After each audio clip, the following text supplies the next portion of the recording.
everyone, welcome back to my channel. My name is Meenakshi and I am doing a video series on the Indian Contract Act 1872.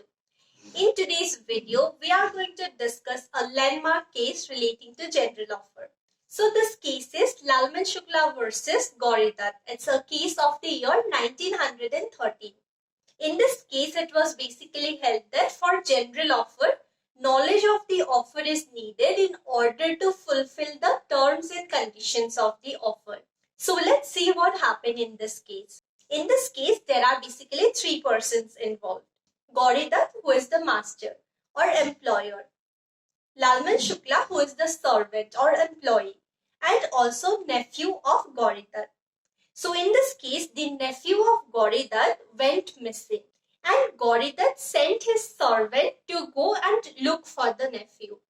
Once the servant Lalman Shukla left from there, Gauri Dutt announced a reward that he will be paying 501 rupees to anyone who can give details about his missing nephew or can find his missing nephew. So in this case, the servant Lalman Shukla was able to find the nephew and he brought him back. But at that moment, he had no knowledge about the reward that Gauri Dutt had announced of 501 rupees. Later on, Lalman Shukla came to know about that reward and he wanted to claim that amount of 501 rupees. So in this case, it was held that at the time when Lalman Shukla went in search of the nephew and then he brought him back, at that moment, Lalman Shukla was not having knowledge about the general offer. It is very important to have knowledge about the general offer.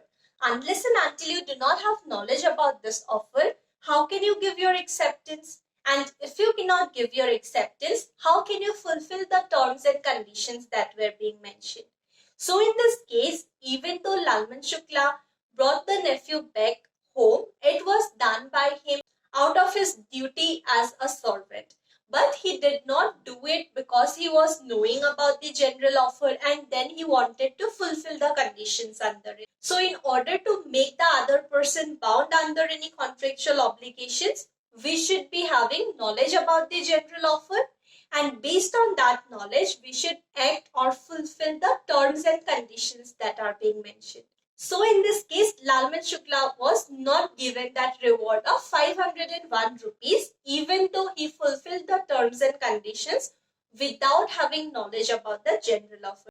So in order to claim performance of a general offer, we should first of all be having knowledge about that offer, and based on that knowledge only, we should perform its terms and conditions accordingly.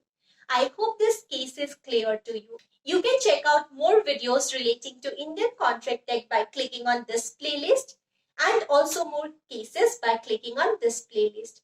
Also, to check out other law related videos, you can consider subscribing to the channel. Bye-bye.